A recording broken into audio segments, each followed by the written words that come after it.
Hey, welcome to, I almost said 24/7 Marriage Podcast because you always do our intro. So now I'm completely thrown off. Welcome to the Field Guide for Marriage. I'm Shannan and this is Javier. And I'm Javier. And we are excited to be with you today. 201. You keep counting down. Like you're just going to keep counting them? Well, it's something to be proud of, Pookie. It is. I'm it like, is. we've made it all this way. So I'm we like, have made it all this way. I'll probably, like at 206, I'll probably stop saying the number. I'll be like, okay, I'm over it. Didn't you enjoy our time with Paulina and Josh? And Yeah, having they them were on? so fun. Yeah. Well, we like hanging out with our kids a lot because our kids call us their best friends. We still don't know why our kids like us so much, but they really love us. So hanging out with them was like hanging out with our kids. Oh, gosh, Shannon, we're not that old. We're old enough to be their parents. Oh, sweet Moses. I don't see myself that way. I know you so don't. If you do, I don't see myself that way. Every day you blow dry your beard, you don't see all that gray hair. It's like I don't your blow age dry is that much revealing anymore. itself. I kind of just shake it and let magic happen. Let magic happen. I don't know how much magic we have Until I'm left. somewhere where there's humidity, and then my whole beard changes because we're in my Texas. my beard is temperature controlled. So Yes, this it's is whatever true. happens. So now that we're the field guide for marriage, I want to kind of do banter. I love to banter. It's my favorite part of other podcasts. And it's one of those things that when you talk to people, they either love the banter of a podcast or they hate it. We always have this back and forth because I'm like, we got to do the banter. Okay. I'm like, let's just get to the meat and let's give them something. Yes. And here's why I like the banter. When I listen to other podcasts, I feel like I get to connect with who is doing the podcast. I feel like I get to know them. But that's the difference with us. When you listen to the Good Love Co., I'm like, I feel like I know Paulina and Josh or whoever I'm listening to. I feel like I get to know them. So that's why I do it. But there's some people that are vehemently against. I'm not against it. You don't want it to go on too long. It's kind of like when I watch people on YouTube and like, they make money at that. Like they don't add any value to anybody's life. They're just making videos like that are goofy and weird, and that's all they do. I just think you're a little bit jealous because you're like, you're making money doing nothing. They got millions of followers and they do nothing. They don't add any value. I'm like, sometimes they just don't. Like, okay. But they're maybe adding levity or humor, and that's adding value to somebody's life, honey. This is true. That is true. This is true. So we're going to do a new segment in place of banter called "What's in Your Backpack." What's in your backpack? So I'll tell you what's in my backpack. So this is so funny because I think we talked about this when Paulina and Josh were here, but now it's coming up again because it was already in my notes. But in a dire situation, you actually wrote this in your notes. So I love that. And I wrote this like months ago. Okay, in a dire situation, if you didn't have your toothbrush, would you use my toothbrush? 100% no. You cracked me up. Because you suck on your toothbrush. No. Okay. No. Whether I suck on my brush or not, it's been moving around my mouth. Like, I don't understand how one thing's worse than the other. So what I'm saying is, like, we're in a hotel room. We have to leave in 5 minutes to go somewhere, and you haven't brushed your teeth, and you're like, shoot, I forgot mine. You would not, you're saying. I will use my finger. You're just going to start. I would use my finger. Okay. Yeah. I don't want to use anybody else's toothbrush. Listen, there's just something about like it's agree. cleaning and it feels dirty, even though I know you clean it and do all that kind of stuff. But your I toothbrush. don't know. I'd like to hear from people like in their comments, like, would you use your spouse's toothbrush? No, there's plenty of people who would be like, yeah, I have no problem with it. Probably. Like you make out and mac down on each other. So using their toothbrush is like not a big deal. But I have stayed at somebody's house before and my toothbrush, when I went to the restroom the next morning was wet. And I threw my toothbrush away. Come to find out that it was wet because somebody goes, it fell in the sink when I was washing my hands. They didn't actually use it. But the thought of it... dry it off then. Sweet Moses. But the thought of it being wet and the thought that my toothbrush was in somebody's mouth sent me over the edge that I was like, take me to Walgreens. I'll buy a new one. This is not happening. Okay. We're done. You may proceed. Oh, thank you for the permission. I love what we're talking about today because we're talking about what is literally written on the side of the marriage lab and is our foundational for everything that we do. Yeah, it's kind of been our tagline, if you will, our motto for the work we do at 24/7 Marriage, which is, and I know we've talked about it before, but I think we have to go back to it, and because it's a mindset shift that I think a lot of couples need to embrace and to have, but it's this. It's I don't have to, I get to, right? A godly versus cultural like mindset. Yeah. And for us, like that was a game changer, having that mindset that I don't have to, I get to, and we're gonna unpack this a bit, but also kind of bring it back a little bit to like us and to our story. Not to make it about us, but I do have the microphone, so but our story. Yeah. And that's kind of where it was birthed from. Because in the season, if you haven't gone back, we kind of not refreshed our story, but kind of went back through our story in a couple episodes ago. And we hear from couples often, like, right, they're tired, they don't want to navigate where they're at. And so we've taught a lot on this because it's become like a cornerstone for us. Yeah. And we honestly believe that when people can have this mindset shift, it can actually change things in their marriage. And not just one part of your marriage. Like, it's going to change how you do everything in everything in marriage. Yeah. I mean, I remember, talk about those early years of our marriage. I remember 3 years into our marriage, and it wasn't terrible. Like, it wasn't good. It wasn't healthy. It was bad. It wasn't terrible. There was some good within our marriage, but it was painful. Like, I was struggling. The sad part of that whole story is that it was sad and painful for you, but I'm just like bouncing right along through life being like, I don't have a problem. What's your problem? Maybe they could cut my legs out from underneath me, or like, I don't know. Yeah. But I remember, like, it was painful, struggling, and I wanted to quit. And, I didn't know, like, even though I had some people I could talk to, and I was, at least at a young age, I did seek out people. I did seek out some people that I could trust and be able, to have conversations with. Yeah. And, I think I mentioned this in one of our past episodes, but you go into marriage, you say your I do's, you're standing at the altar with all the hope and the expectation. In 1993, when I stood there, there's this hope, expectation of what it's going to be like, of what you envision. And that it may not always be true. And I think it shifts and changes for everybody. Sometimes it's negative, sometimes it's good, but for me, it wasn't what I anticipated and what I had thought initially. And that was that whole thing we talked about where, the promise isn't proved at the altar, it's proved in the valley. Yeah. And that always resonated with me because that's where I got to live out what I committed to in the covenant of marriage. And, but it's not until you face like struggles and difficulties that you realize, you don't know how you're going to respond. And that's not always easy. But I knew that I was called to love you, called to walk alongside you. Not perfectly. I didn't know how to do it perfectly. I didn't know how to have it all figured out, but I knew I was called to help carry you, and like journey alongside you through that season. Yeah.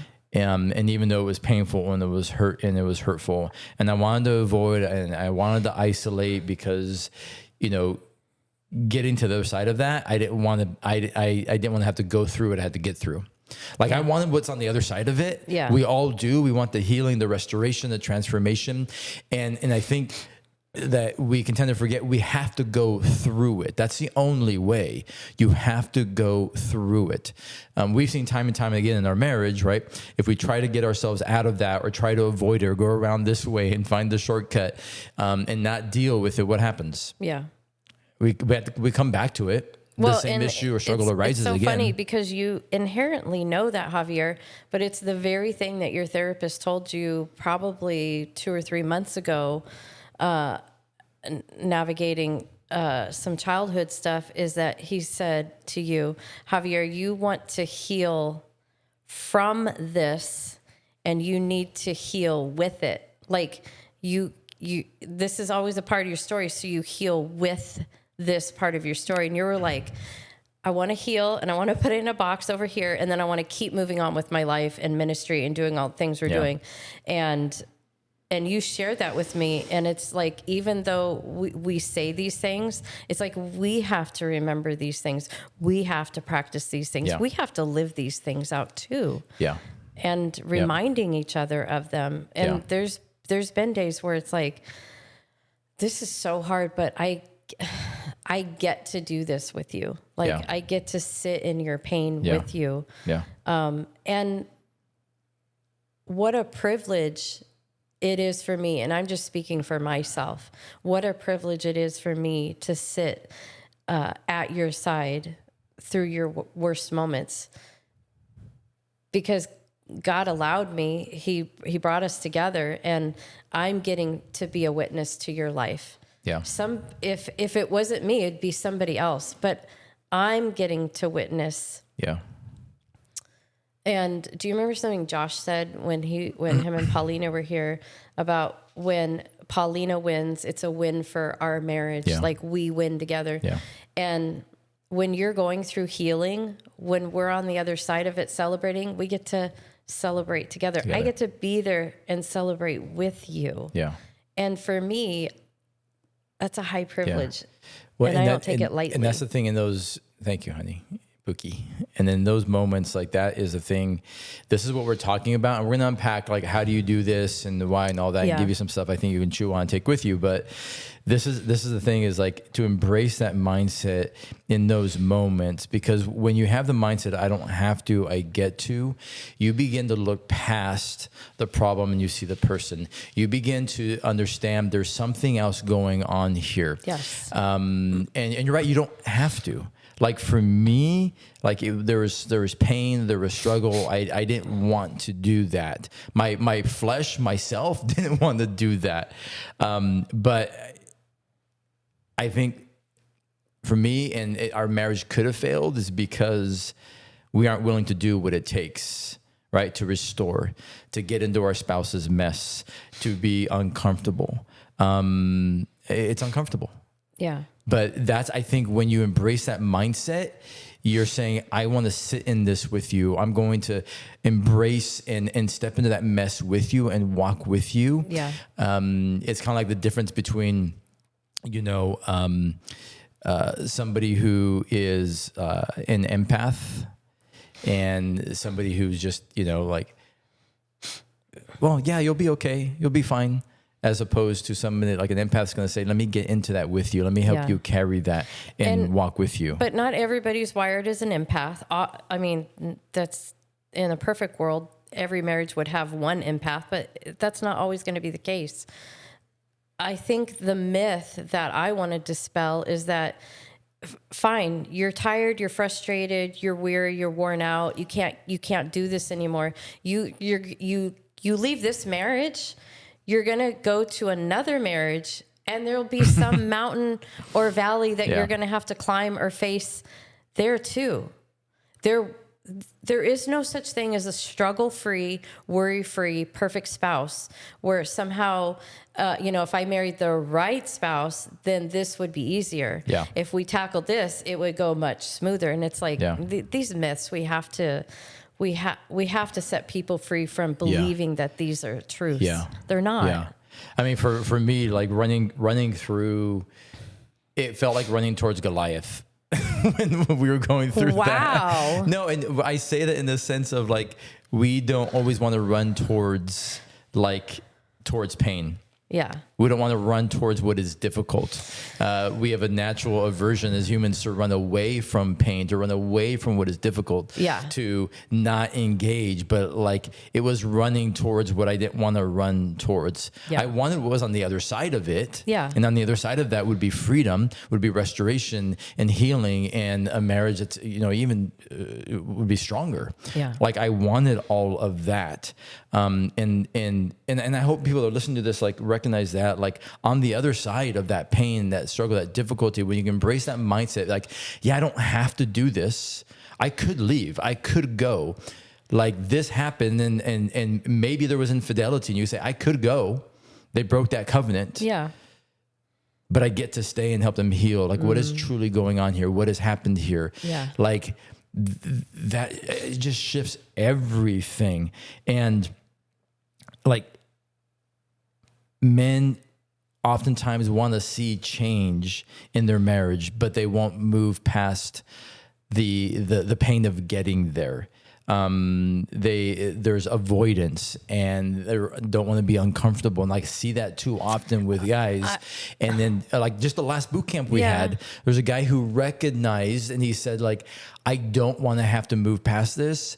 I'm sorry. Flagstaff boot camp. There was a guy there who they've been navigating cancer for 10 years. Yes. He's never known marriage without cancer. Yes. She got cancer during their engagement, and it's been a very, very difficult road. And he came to me with tears in his eyes at the end of that boot camp, standing there and saying, Javier, I've been so done. I don't know marriage without cancer. I don't know, the woman that I asked to marry me is not the same person now. Yeah.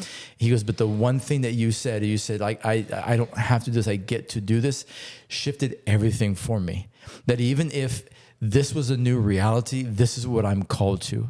This is my greatest privilege, my highest calling, to love her in this moment. Yeah. And they came to a second boot camp after that. They did. And he said, our marriage has been transformed because I embraced that mindset in the middle of this difficult season that I didn't sign up for, that I didn't know would happen. And I admire him for making the commitment and walking this out with her. But he embraced that mindset to be uncomfortable. And even the moments where he wasn't getting what he had hoped or expected, he said, but I get to do that. I get to help heal her and walk with her and carry her in this season. Yeah. It was beautiful just to be a witness to their story unfold on 2 boot camps. Yeah. Yeah. Just to see the transformation that God takes people through. Yeah. And that we just get to kind of like walk alongside them and get to see the fruit of that is so important. Would you say that you, in talking to people, boot camps, workshops, online, would you say that the part of working through something, do you feel a breakdown with more men who aren't willing to work through things or women who like? No, I mean, I think it's both, but I think oftentimes like I've experienced this a lot with the guys of just sitting, having conversations with them. And oftentimes it's just this place over like, it hasn't been healthy maybe for 5 years. They've had apathy, passivity. They have their head in the sand, and now they've kind of woken up and they're like 2 weeks into doing better, if you will. And they're like, I've been doing great for 2 weeks, for 3 weeks. But she's not responding, and she still has, like, hello, of course she does. Like it hasn't been good, it hasn't been healthy. Then you're expecting that your shift and be like, and first of all, you're not doing it for her anyways. Like those shifts and those changes and embracing that mindset, you have to do that work. And it's not so that you get her to align this way and get her. No, listen, you lead, you change, you go first. Like you go first, you do that work. And so I think when I see guys embrace that, that mindset, I think it begins to shift and change. I remember the moment for me, like when it changed, is like this place where I made a decision where I'm lying inches from you, but feeling like I'm miles apart from you. Yeah.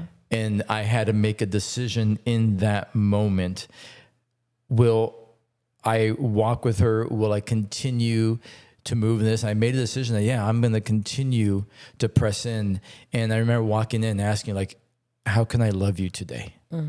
Like, how can I best serve you today? And that shifted because for me, it was like, okay, I don't have to keep doing this, but I'm commanded to, I'm called to, and I get to do this with her. You also used and something's happening, and I get to walk with her in that. So I asked you, how can I serve you? How can I love you? You did. And I never reciprocated for many years.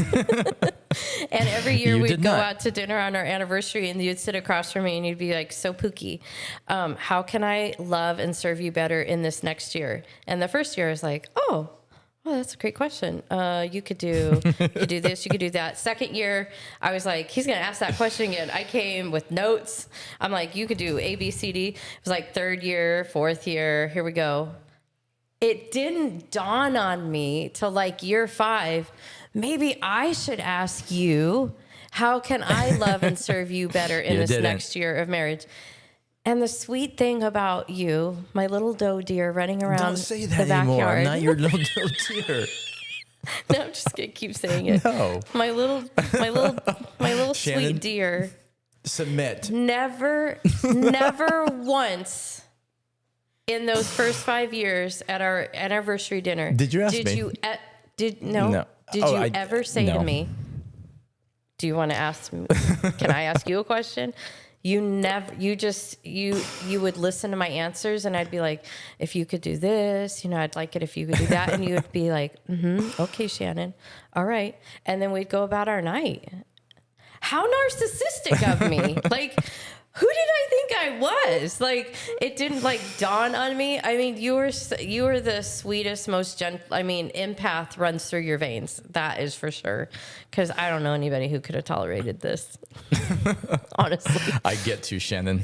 You get to. Yeah, but it's a And- mindset shift that's helped us. And it's so funny because people that follow us and our close friends, or when we run into people, they're like, I don't have to, I get to. They say our tagline back to us. Yeah, and we're all like, the time. It yeah, comes up all the time. all the People time. dropping it. Our kids do it. Yes. Like, it's happening all the time. Yes. I think like when we embrace that, but we also recognize this is a privilege. Like Yes. me serving you, coming Wait, say that alongside you. again. It is my privilege. It is my greatest Yeah. honor.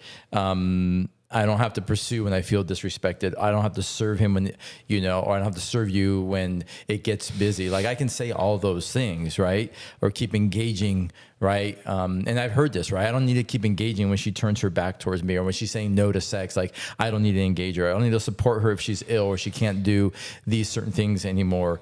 I don't need to sing his praises. He gets enough of that at work. Like, we can say all those things, or just shift it and say like, no, I get to do those things. Yeah. I get to shift and change. So I think it's important that as we bring the horse in the barn a little bit here, is like, how do we actually live out this mindset? Like, how do you live out this mindset of, I don't have to, I get to? I'll start first and I think we mentioned it, we'll talk about this in another episode, is like empathy. Yeah. When you begin to have empathy and begin to see your spouse and what's actually going on and see them through that lens, it shifts how you communicate, how you engage with them, how you sit and listen, because now you're seeing like something's actually going on here. There's more than just what I'm seeing on the surface, right? Yeah. It's just, we see the light on the dashboard, but that's not the actual issue. Like, there is a problem. Lift up the engine of the hood and look what is actually going on. And I think when you operate in empathy, you start saying, okay, yeah, this is difficult, this is tough, but I see what's happening. This is not about me or what I'm not getting. Yeah. How can I walk alongside my spouse in this moment, in this season, when they're walking through this? Like I said, you have walked with me through depression.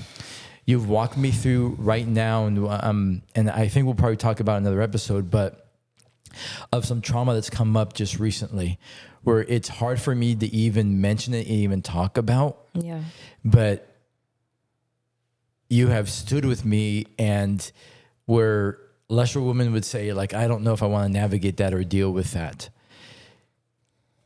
You have just held my hand and you've sat with me. Like, you have reached across the table and you're just there.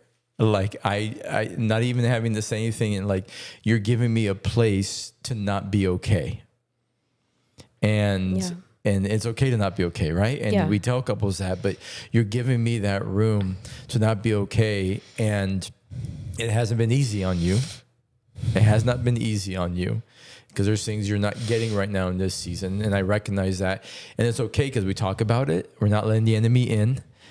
But yet we, as corny as it is, we repeated that phrase to each other, like, "Hey, honey, I get to do this with you," and that's the beauty of it. It doesn't diminish me and my masculinity or my strength because my wife is now carrying a little bit more and walking alongside me. But I think because you've embraced that, it's enabled me to have the freedom to do the work I need to do, to find healing and to come to a place where, like, okay, this is part of my story, and as I unpack that, I know it's gonna. I haven't done it well. I feel like when you went through depression at year 18, I feel like that was. I loved that season of getting to serve you. This hit different this time. And if I'm being honest, I feel like I was just selfish because it's like, we're empty nesters. We have this ministry, like we're going forward, we're doing things. And I was like, seriously, like now we need to stop and focus on this. Like, and that's terrible saying it out loud, but I know I'm not the only one who's ever felt that way or thought that. I was like, oh my gosh, like something else is going to sideline us now. And, I know at times showing up for you, like I do good and then I get weary and I'm like, gosh, this is so hard. Yeah. And that's where having people in my corner is so important. Yeah. And I feel that sometimes with the comments I see online with different things that we post, they're not just posting like because they're crazy. I think these people are hurting and they don't have people in their life. Yeah. They don't have community. They don't have a church family. Yeah. They don't have that one friend that they can call that would come over with a pint of ice cream and be like, I'm just here to listen. Yeah. And I can isolate very quickly. Yeah. When things go south, I'm just like, shut it all down. Yeah. Bring it all inside. And I've had to lean into some friends and be like, I'm not okay. Yeah. As I feel like sometimes we play that role of being strong for everyone else. Yeah. Because I feel like everybody's marriage is falling apart around us. Well, and then we're the pillar for them. Yeah. And it's like, listen, we're going through crap right now. Yeah. Well, and that's kind of where I've been at times where like, I don't have time for this.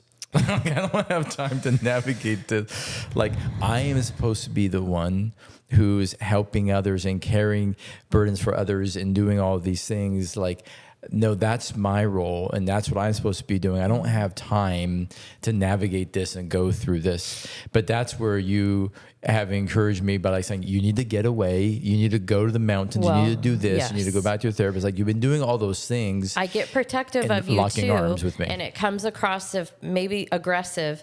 But when you are like, I got to take this so-and-so called, they need to talk. And I'm like, no, they have other people in their lives. Know. They can call somebody else. I hear you. But I need to show up for them. Not this week, Javier. You have too much going on. I know what you're walking through right now.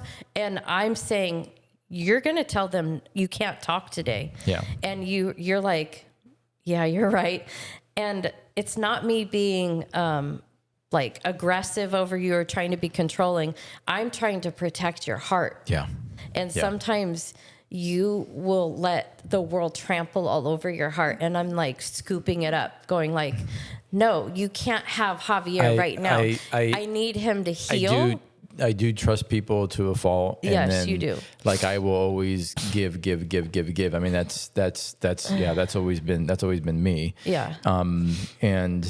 But I think so. Can I go back to empathy really quick? You can speak when I'm not a person who's an empath. Like, I don't feel like I was born with that, but I feel like you've rubbed off on me. Yeah. So for those people that are listening and want to identify as like, I'm not an empath, it's like, it's something you can grow in. Like, you can learn to cook, you can learn to tie your shoes, you can learn to ride a bike. Like, you can grow in empathy. Maybe it's not the thing you're like, like for Javier, you ooze it, but I believe that I've really grown in that and allowed the Lord to really mold that in me to where I see people differently. No, you have. No, you absolutely have. Yes. Thank you. Yes. Thank you. I get a star. Good job. Gold star by your name. Right Marriage star for you. I would say another way to embrace that mindset is, and I mentioned it earlier, is you have to see the person.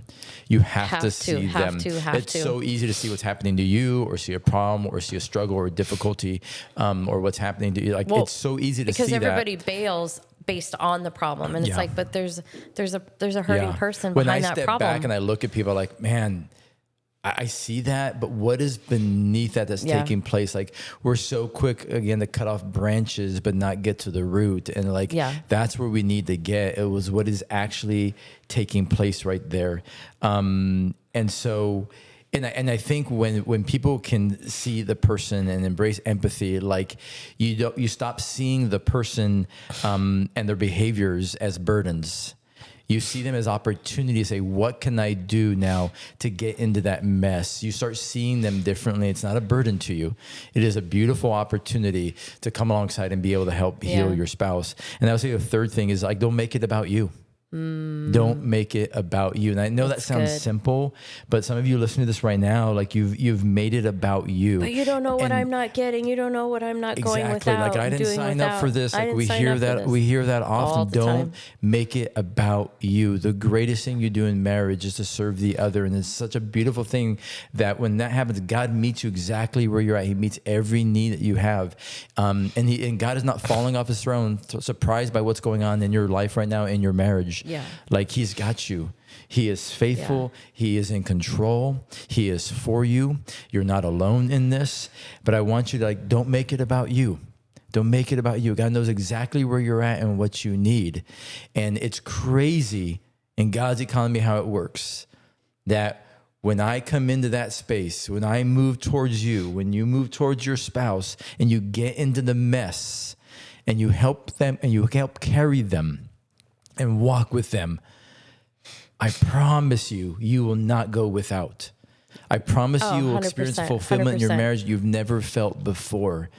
And we've seen that time and time and time again within our marriage. So if you're tuning in, you're watching, you're listening to this, like, I want to challenge you to embrace that mindset. You don't have to do this. You're absolutely right. Maybe you don't have to.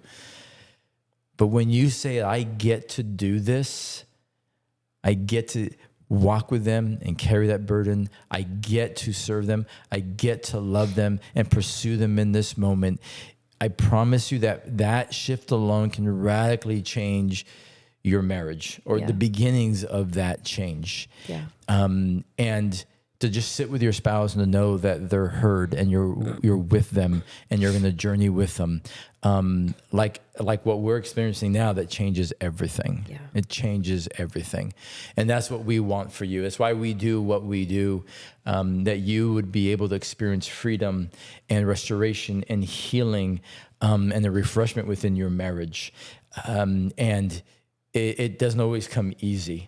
So even in the middle of the season that you might find yourself in right now, your hope is in God. Place your hope in him, and recognize that God's not done with this story. Like, it's still unfolding, and you will look back in this moment as you do the work that he invites you into, as each of you do the work separately and then together, that God can do some beautiful things, and your marriage becomes a testimony and a testament to his grace, to his love, to his mercy, to who he is. So remember, in your marriage, you don't have to, you get to do this. You get to do this with your spouse together. I wouldn't want to do it with anybody else. Mm-hmm. I don't know if they'd put up with me. So like you're lucky for you, you get me, and you're an incredible woman that you have put up with everything I have taken you through and the journeys we've been on. It's been insane, especially even the last 4.5 years on the road across the country. But like, that's just the beauty of it. So thank you to each and every one of you for tuning in, for just allowing us to have these conversations, to be part of your life. We're grateful. We're thankful. Make sure that you like, subscribe, dive into the resources, go to the website. And share this podcast. Yeah, and share it with others. Caring. Sharing is caring. Sharing is really how we spread the word and how we share 23 Media with even more people. If you care about other people in your life, then share this. Otherwise, you don't care about them. So and care you don't about care them. about their marriage. So thank you. We love each and every one of you. Thank you for being part of this. And always remember, in marriage, you don't have to. You get to. Have an incredible week. We'll talk to you soon. See you later.